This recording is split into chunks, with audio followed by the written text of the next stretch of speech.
tudo, eu vou falar sobre uma competência aqui chamada senso crítico. O que é o senso crítico? É uma das habilidades que é extremamente importante para esse momento. Precisamos de seres humanos, seres humaninhos que tenham senso crítico, que saibam realmente questionar as coisas, que saibam usar a cabeça para pensar. O que é isso? A gente olha dentro da organização hoje e a gente vê que a gente tem muitas pessoas que repetem padrões, ou são aquelas pessoas que elas falam assim, e até assim, isso acontece dentro da organização, isso acontece dentro da escola, isso acontece dentro da família, isso acontece também dentro do cenário político.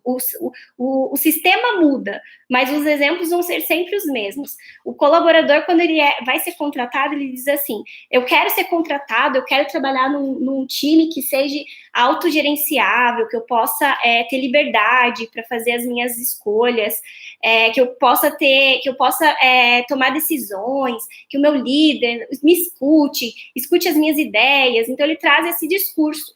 No inconsciente dele, ele acha que é isso que ele quer.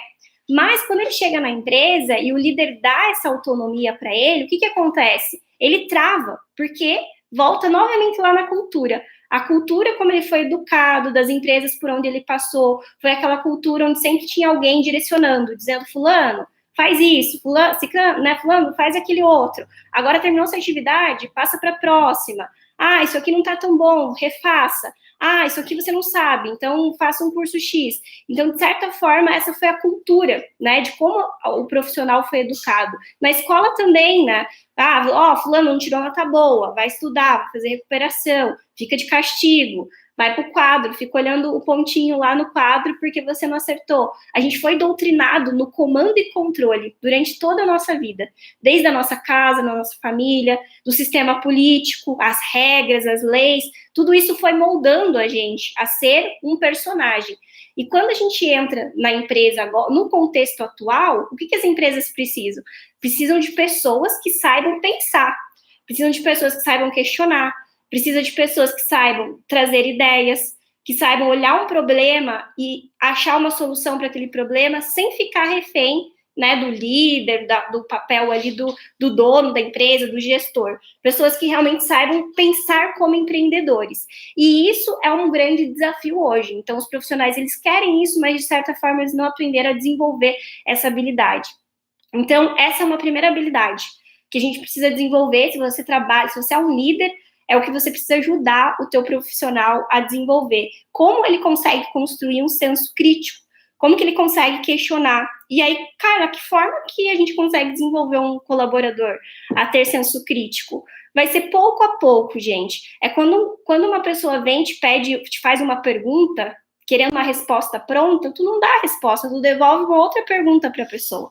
Faça a pessoa pensar, ir atrás da informação, pesquisar, porque é muito cômodo, né? Eles vieram desse sistema onde ia para alguém mais experiente, ia para o líder, e o líder vinha e dava todas as cartas, ajudava, direcionava, mas essa pessoa também não se desenvolvia. Então, ela fica refém a vida inteira desse sistema de comando e controle. Então, a gente precisa instigar, dar desafios, e no começo, o que vai acontecer? As pessoas vão ficar desconfortáveis, vão sentir medo, vão sentir insegurança. Meu Deus, e agora? Se eu fizer isso, eu nunca fiz, vou errar.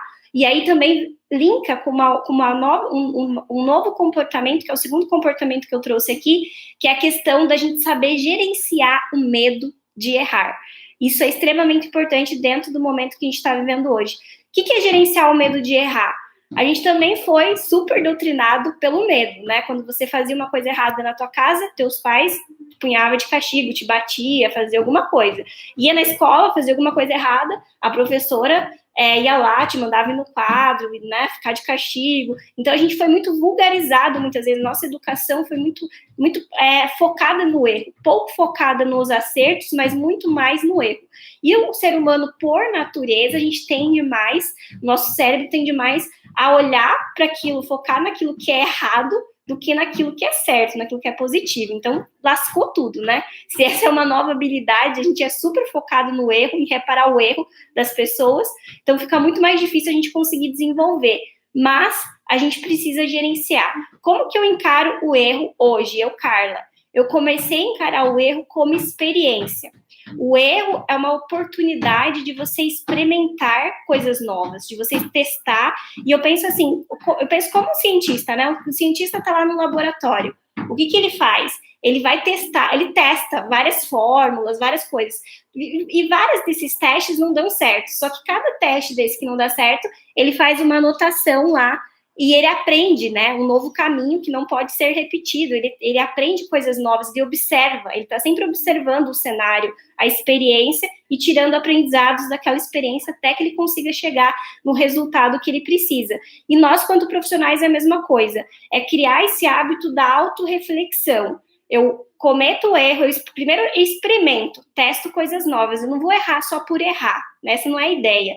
Mas eu vou experimentar coisas novas, eu vou experimentar rápido, vou observar o meu cenário e vou aprender com esse cenário. Isso vai me desenvolvendo, isso vai criando em mim também, vai ajudando a contribuir com o senso crítico.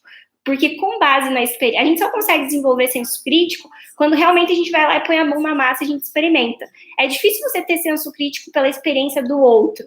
A gente fica muito preso na teoria, mas quando você vai lá e testa, você põe o dedo na tomada, a criança põe o dedo na tomada, ela, cara, desenvolveu senso crítico, ela sabe que se colocar o dedo na tomada, o que acontece.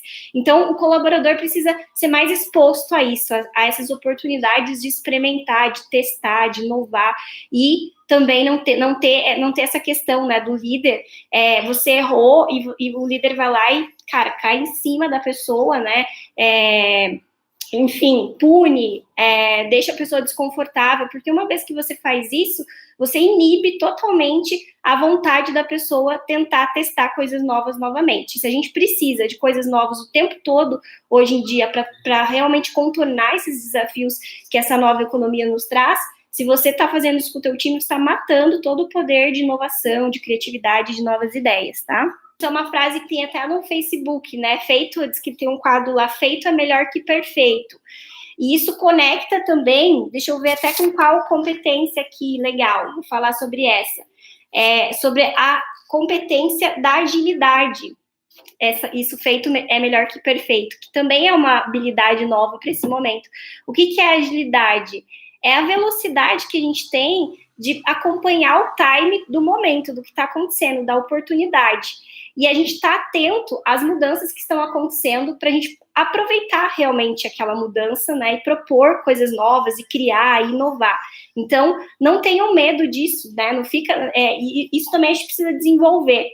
Às vezes tem profissionais que têm aquela ideia, anota a ideia lá, eu tenho vontade de fazer isso, anota lá, e fica assim, eu vou fazer isso daqui o ano que vem, daqui 2 anos, eu vou começar, vou fazer uma pós-graduação, aí eu vou tirar essa ideia do papel.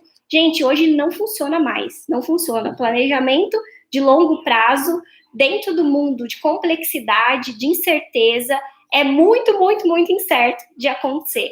Então, se você tem uma ideia, identifique qual é a tua ideia e pense assim, como que eu posso executar, talvez não tão grande assim como eu pensei já de início, mas como que eu consigo executar essa ideia numa versão, num pacotinho menor, mas agora? Como que eu consigo fazer um MVP que a gente trabalha dentro da agilidade, né? Que é o mínimo produto viável, para eu conseguir testar essa minha ideia, para eu conseguir colher feedbacks, ver se realmente a minha hipótese, ela está correta, se ela vai vingar ou não, e aí depois eu melhoria contínua, que é esse trabalho de autorreflexão, de avaliar, de ver o resultado que você atingiu, quais foram os erros que aconteceu, como poderia ser melhor numa próxima tentativa.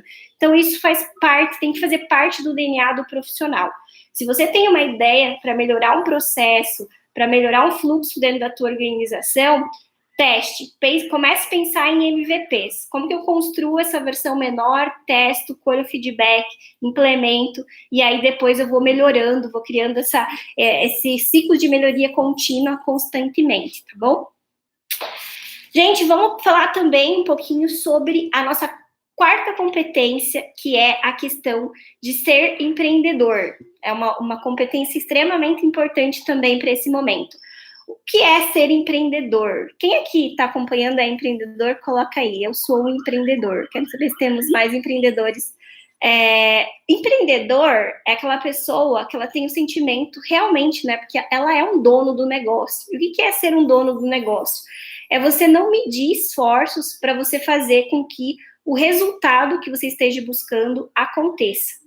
O empreendedor, ele não se limita a um impedimento, ele não trava na hora que ele vê um impedimento, porque ele não pode travar, porque se ele travar, o negócio morre, só depende, né, 100% dele, principalmente quando ele ainda não tem um time, outras pessoas para estar delegando essa responsabilidade. Então, o empreendedor, ele vai atrás, ele está 100% conectado com aquele propósito. Ele vê uma dificuldade, ele fica pensando, né, cara, como que eu vou resolver? Como que eu posso contornar? Com quem que eu faço parceria? Onde que eu vou buscar essa informação? Vem um desafio, quantos empreendedores nesse momento de crise, que viu o seu negócio totalmente ameaçado, não teve que se reinventar totalmente o negócio, totalmente a profissão, totalmente o nicho de cliente, o tipo de produto, o tipo de serviço que oferecia, do dia para a noite, muito rápido, né? Ter que fazer essas adaptações muito rápidas. E a gente precisa ter dentro das organizações mais pessoas com esse espírito de empreendedorismo, de empreendedor. Pessoas que peguem o problema, que conseguem enxergar, ter uma visão mais generalista das coisas, que ela não fique só naquele foco, né? Só no seu quadradinho ali, não, só vou até aqui, porque daqui para frente já é trabalho do meu coleguinha aqui do lado, então deixa para ele fazer. Eu vejo muito hoje em dia, por mais que nós estamos na era da tecnologia, na era do tio Google, né, que você acha exatamente o que você quiser, tudo no mundo você acha ali. Eu vejo muitas pessoas na empresa ficando bloqueadas, impedidas por coisas que se você digitasse no Google, você conseguiria achar a resposta. Não sei se vocês veem isso, mas acontece muito ainda. Pessoas que estão buscando ainda, né, aquela empresa patriarcal, que ajuda, que está ali alguém do lado, ajudando a resolver o problema, e a gente não tem mais time para isso. Hoje a habilidade é outra. Então, a pessoa que você deu atividade, primeiro impedimento, travou, parou. Não, mas por que não foi mais para frente? Não, porque eu fui até aqui, daí aconteceu esse problema, aí eu parei. O empreendedor não para, ele tira o impedimento, ele vai fazer o que for possível para ele remover aquele impedimento. Não que a gente não tenha que contar com parcerias, com colaboração dentro da empresa, que é extremamente necessário. Isso vai se conectar depois com a minha última habilidade que eu vou falar. Mas a gente precisa ter esse senso de realmente ir atrás, de buscar informação, de não delegar, a gente tem que pensar que dentro da organização é como se a empresa fosse formada por várias microempresinhas dentro dela. Cada profissional tem que ser o seu próprio empreendedor, ele tem que saber qual que é o propósito dele ali dentro, quais são os principais serviços que ele oferece dentro da empresa. Ele tem que se enxergar como uma SA, saber assim, quais são meus pontos fortes? Se eu fosse uma empresa, quais são meus pontos fortes? Qual que é o meu poder competitivo aqui? Quais são meus pontos fracos? Porque toda empresa tem pontos fortes, tem pontos fracos. Quais são as ameaças dentro da minha carreira? O que está acontecendo aí no mundo que pode ameaçar?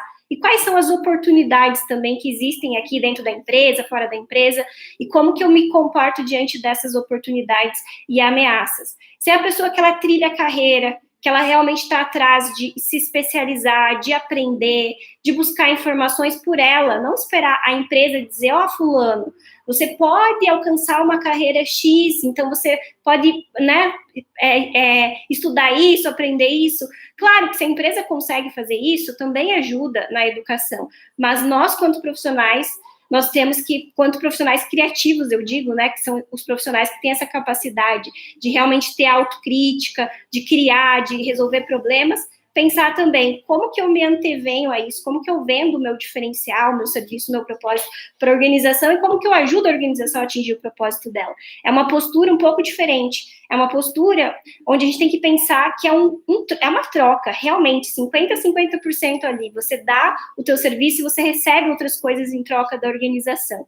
Não pode ser aquela relação de filho e pai mais na empresa, que acaba acontecendo muito essa confusão ainda. Muitas pessoas acabam olhando para o líder, para o gestor, para o RH da empresa como uma figura patriarcal, matriarcal, que vai cuidar, Isso não existe mais, não pode existir mais, porque senão as empresas não conseguem se transformar num organismo vivo, num organismo autogerenciável. A autogestão só será possível de acontecer nas empresas quando as pessoas começarem realmente a desenvolver esse novo mindset, esse mindset de empreendedor, de autocrítica, para conseguir fazer. Então, eu digo assim, se a pessoa reclama, eu tenho um líder super autoritário, meu líder é muito comando e controle. Pense que é um sistema, e o sistema ele sempre se equilibra. Se você tem um líder que ele é muito autoritário, é porque talvez, de alguma forma, o time dele está sendo muito subordinado, está tendo muito esse mindset de subordinação, está demandando muito dele também a criação, trazer as ideias, trazer os projetos prontos, não está sendo um time que está se antevendo. Quando você tem um time que é muito autogerenciável, de certa forma ele equilibra também esse gestor que é muito comando e controle. É a mesma forma no relacionamento. Tem o marido e a mulher.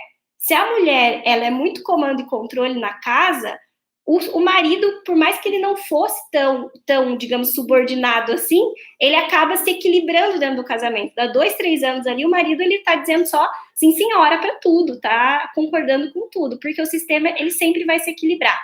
Então, a gente tem que sempre pensar, né, chamar autorresponsabilidade. Se eu estou num sistema onde não está tendo autogestão, o que eu também não estou conseguindo fazer da minha parte para que essa autogestão aconteça? E é uma coisa que depende muito das duas partes. Não adianta só a empresa querer ser autogerenciável sem que as pessoas queiram também. Então, por isso que é muito importante a gente desenvolver essa autoconsciência. Que mais que eu trouxe aqui de habilidades? Trouxe uma habilidade muito legal chamada a interdependência. A interdependência também tem muito a ver com essa questão da cultura, né? De como que a gente foi aculturado aí desde os primórdios. Gente, sabe a frase, né? Dependência ou morte? Então, ela é meio que ao contrário da interdependência.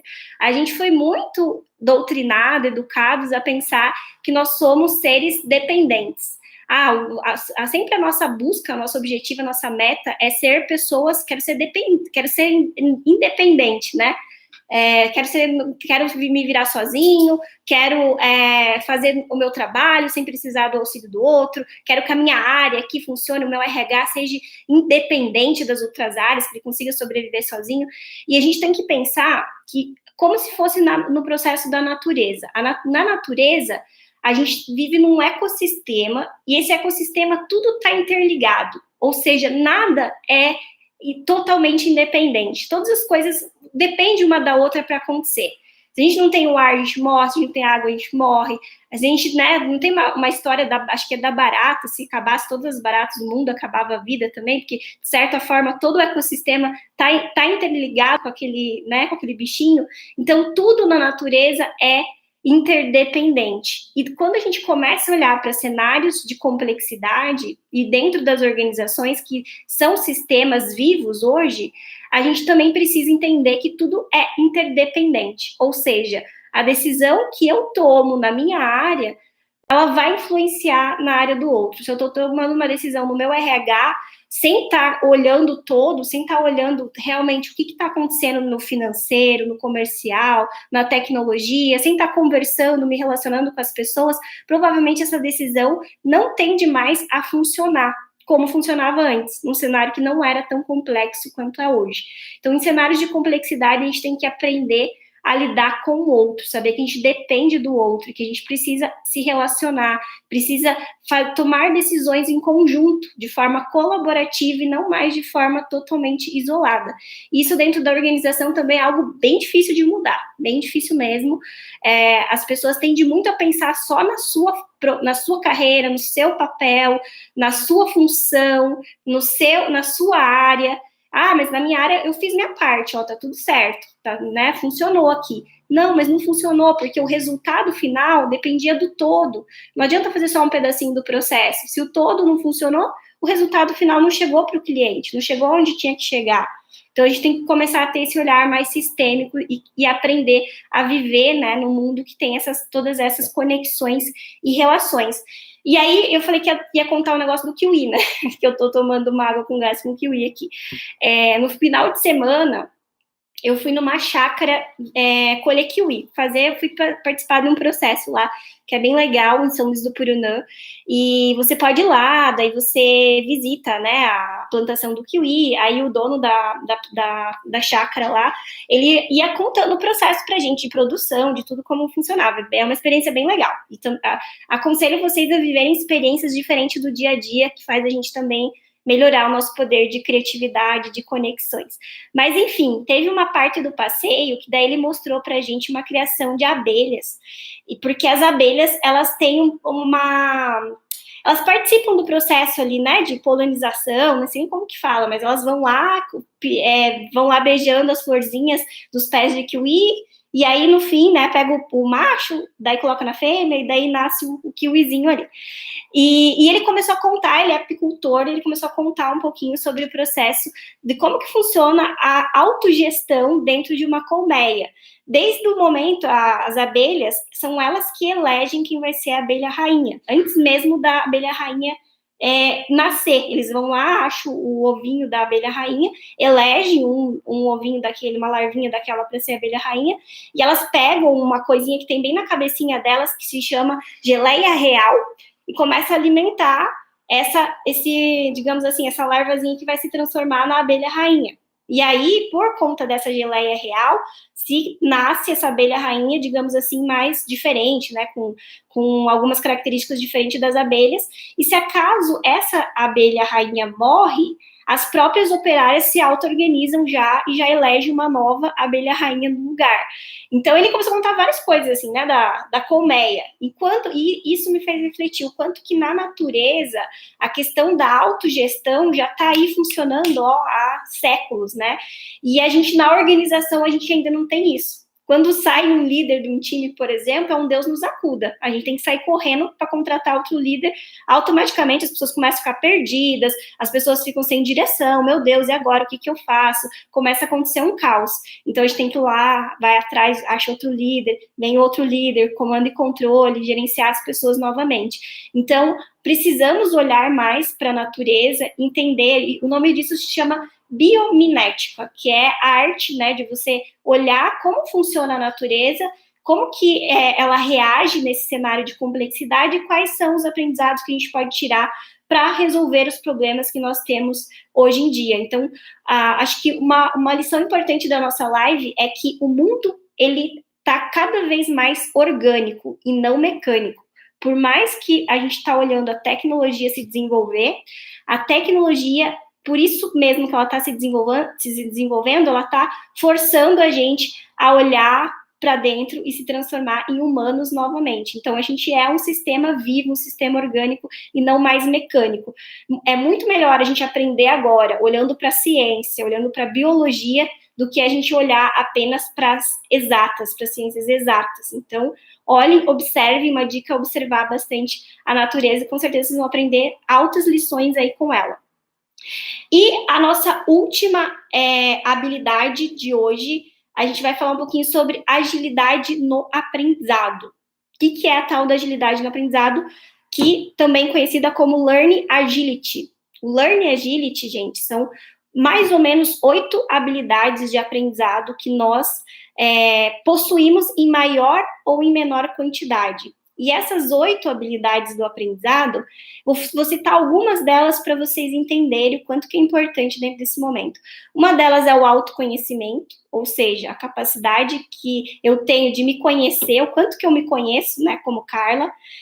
E isso, a gente acha assim, nossa, autoconhecimento, né, lá vem papo de coach, super manjado, mas, gente, sem autoconhecimento a gente não consegue sobreviver às mudanças que estão acontecendo aí no mundo. A gente está num mundo onde a ansiedade, onde a depressão está cada vez mais aumentando. Isso porque a gente não consegue olhar para dentro e saber como eu funciono, como que eu consigo melhorar o meu humor, qual o sentimento que eu estou tendo hoje, como que eu consigo lidar melhor com esse sentimento. Então, o autoconhecimento dentro das organizações cada vez mais está sendo exigido, tanto que faz parte, né, do Learning Agility, e o Learning Agility está sendo muito utilizado até para você avaliar a tua liderança. Quem tem mais essa velocidade de aprendizado para que você consiga colocar como líder aí na tua organização. Então, autoconhecimento, autorreflexão, exemplo de autorreflexão. Quando você recebe um feedback, pensa num feedback, pode ser seu namorado, pode ser da sua mãe, enfim, de qualquer pessoa aí, da tua família ou do trabalho. E esse feedback, ele não é legal. Pense naquele feedback, assim, que pontuou coisas, né, negativas que você precisaria melhorar. Então, para você, mexeu lá com o teu ego, mexeu com um monte de coisa tua lá dentro. Como que você reage? Se você for a pessoa que você reage resistindo ao feedback, se justificando, ficando magoado com a pessoa que te deu o feedback, é porque o teu learning agility é baixo. Ou seja, você é uma pessoa que vai demorar mais tempo para aprender e para evoluir, se acaso você fosse contratado numa organização.